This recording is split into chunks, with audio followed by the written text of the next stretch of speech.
The Lottery Curse, Jack Whittaker.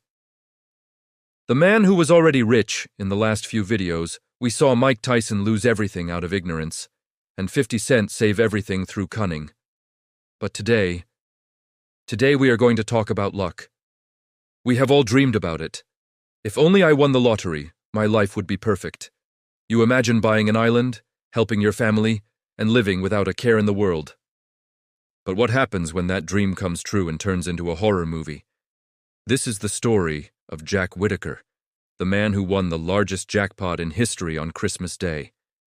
And 4 years later, in tears, told a reporter, "I wish I'd torn that ticket up." Get ready, because we are going to discover why free money is the most dangerous drug in the world. Not your average poor man. To understand this tragedy, we first have to break a myth. Most lottery winners who go broke are poor people who had never seen $1 million before. But Jack Whittaker was not poor. Before buying the ticket, Jack was already the owner of a successful construction company. He had a net worth of $17 million. He already had the mansion, he already had the cars, he already knew how to manage employees and balance sheets. He was a businessman, a hard worker, the kind who wears a cowboy hat and wakes up at 5 a.m. That's why everyone thought, if anyone can handle this money, it's Jack. They were dead wrong. The poisoned Christmas gift. It was Christmas morning, 2002. Jack stopped at a gas station to buy some sandwiches and on a whim bought a Powerball ticket. The numbers came up on TV. Jack checked his ticket. He had won the jackpot, $315 million. At that time, it was the largest individual prize in human history. Jack made the first fatal decision. He chose the lump sum cash payment. After taxes, they handed him a check for $113 million in liquid cash. At first, it seemed like a fairy tale. Jack went to the gas station and bought a new house and a car for the woman who sold him the ticket. He donated 10% to churches. He created a charitable foundation. He looked like a real-life Santa Claus, but limitless generosity attracts sharks. The magnet for disaster. Jack's problem wasn't the money, it was his ego. Since he was already rich, he felt untouchable. He started frequenting strip clubs at night, but he wasn't discreet. Jack had a habit of walking around with a briefcase full of cash. Sometimes he carried $100,000, sometimes $500,000 in bills, just to show off. "Look who I am the Powerball winner." One night, at a strip club, he left his briefcase on the seat of his Lincoln Navigator. While he was inside drinking, someone smashed the glass and took $545,000 in cash. When the police asked him why he carried $500,000 in his car, Jack replied with arrogance, "Because I can." Months later, he was robbed of another $200,000. Jack became an ATM for thieves. But losing money was the least of his problems. The siege and the madness. But the briefcase theft was just the tip of the iceberg. What really destroyed Jack's mind weren't the thieves. It was the human siege. Imagine this. From the day his face appeared on TV, Jack ceased to be a person and became a target. He received thousands of letters a day. Not from fans, but from people asking for money. Strangers camped out on his front lawn, waiting for him to come out so they could ask him to pay their mortgage or their car. Jack said in an interview, "I don't have any friends. Every friend that I've had has wanted to borrow money or something." The pressure transformed him. The kind man who built churches disappeared. In his place appeared a paranoid tyrant drunk on power.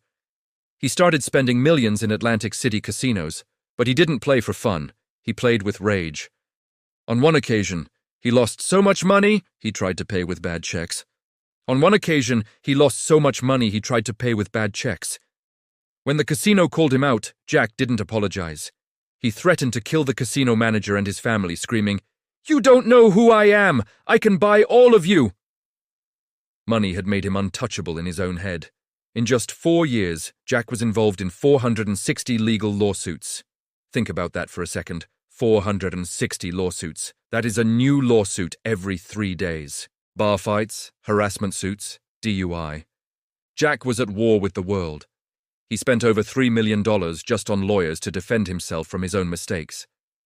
The American dream had turned into a legal nightmare he couldn't wake up from. Stop for a second. We are halfway through the story, and Jack has already lost millions and his peace of mind. But ask yourself, why does this happen? It happens because schools teach us how to make money, but they never teach us how to keep it. That is exactly why I created this channel, to show you the dark side of finance that no one else talks about. So if you want to protect your future wallet from these mistakes, do yourself a favor. Hit that subscribe button right now. Join the 1% who learn from other people's failures instead of their own. It's free, and it might just save your financial life one day. Ready? Okay, now take a deep breath, because what comes next isn't about money anymore. It is about life and death, the family tragedy. Here is where the story turns dark. Jack had a granddaughter he adored, Brandy Bragg, 17 years old. Jack wanted to give her everything he didn't have. He believed love was shown with money. He gave Brandy a credit card with no limit. He gave her $5,000 a week in cash allowance. He bought her 4 new cars. What does a 17-year-old do with unlimited access to millions of dollars? She attracts the worst company. Brandy started using drugs, her house filled up with dealers and opportunists who only wanted Grandpa Jack's money. Jack tried to save her, but his money was only funding the addiction. 2 years after winning the lottery, Brandy disappeared. They found her days later, dead from an overdose, wrapped in a plastic tarp behind an abandoned van. The lottery money didn't kill her, but it bought the drugs that did. Jack Whittaker broke inside. At the funeral, crying, he said, "My granddaughter is the victim of the Powerball." The end of the man. After Brandy's death, Jack's life collapsed like a house of cards. His daughter, Brandy's mother, died mysteriously years later. His wife, horrified by what Jack had become, filed for divorce. His house burned down, and he had no insurance. He lost his lawsuits against the casinos. He started drinking uncontrollably. In just 4 years, Jack Whittaker went from being a respected millionaire businessman to a lonely man, hated by his community and tormented by guilt. He died in 2020. We don't know how much money he had left, but we know he died poor in spirit. The price of free. The story of Jack Whittaker teaches us a brutal lesson about finance and psychology. Money is a magnifier. If you are a generous person, money will make you a philanthropist. But if you have inner demons, money will give them steroids. Tyson lost money because he didn't know better. 50 Cent used the system. But Jack was destroyed because he didn't understand that wealth that comes fast leaves fast. If you don't build the character to sustain the money will crush you. The next time you buy a lottery ticket, remember Jack and ask yourself, am I ready to win?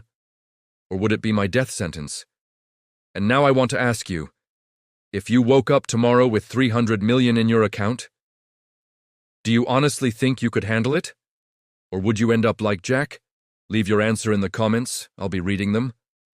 If you want to know how to build real wealth, the kind that doesn't destroy you, subscribe. See you in the next video.